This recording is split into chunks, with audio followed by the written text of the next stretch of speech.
Chers internautes, bonjour. Un plaisir pour moi de vous retrouver ce mardi 26 mai 2020.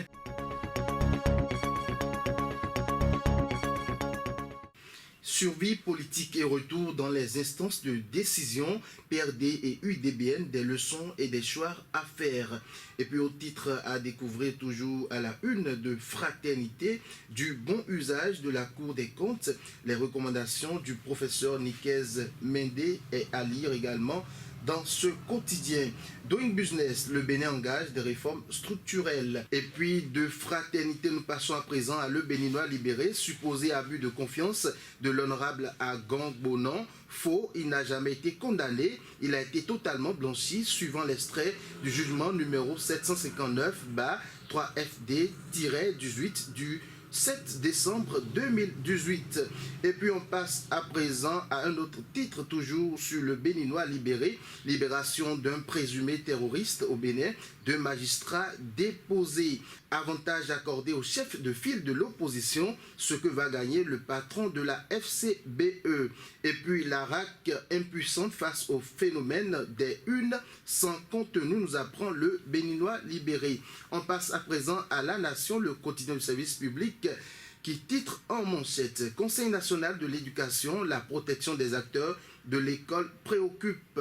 Toujours sur La Nation, Doing Business, le secteur privé au cœur de la transformation de l'économie. Déroulement des élections communales et municipales du 17 mai, déclaration du programme de participation citoyenne. Et puis nous sommes sur le site du magazine international First Contact Afrique. Burundi, Évariste Ndayishimiye, élu président. La commission électorale nationale indépendante CENI a annoncé ce lundi la victoire du candidat du parti au pouvoir au Burundi, Évariste Ndayishimiye. Selon les chiffres officiels, lui à la télévision, il a obtenu 68,72% des voix. Nous sommes en Côte d'Ivoire, famille fraternelle et solidaire ivoirienne, une nouvelle plateforme lancée, nous apprend le site du magazine international First Contact Afrique. La plateforme famille fraternelle et solidaire ivoirienne a été lancée ce vendredi à Abidjan. L'auteur a pour nom Noël Yao. Il est journaliste et communicateur ivoirien. Afrique du Sud, Covid-19, de nouvelles mesures d'assouplissement dès le 1er juin. Levée du couvre-feu, commerce rouvert, vente d'alcool autorisée sont entre autres mesures qui seront effectives dès le 1er juin, a annoncé ce dimanche le président Cyril Ramaphosa. Et puis un dernier titre à lire sur le site du magazine international First Contact Afrique Côte d'Ivoire, la décision salutaire du gouvernement envers les employés licenciés.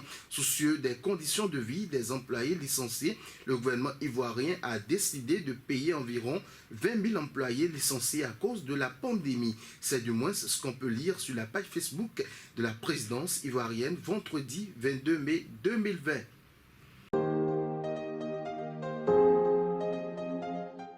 Vous avez besoin de visibilité internationale. Vous voulez vous faire connaître, vous êtes entrepreneur et vous voulez faire connaître vos produits à l'échelle internationale. Une seule adresse, First Contact Afrique. First Contact Afrique, c'est votre nouveau magazine panafricain qui reflète le visage inconnu de personnalités et d'entreprises.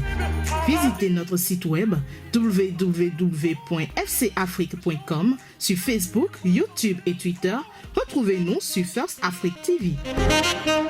Nos contacts 00229 61 50 84 63 0033 689 032 411.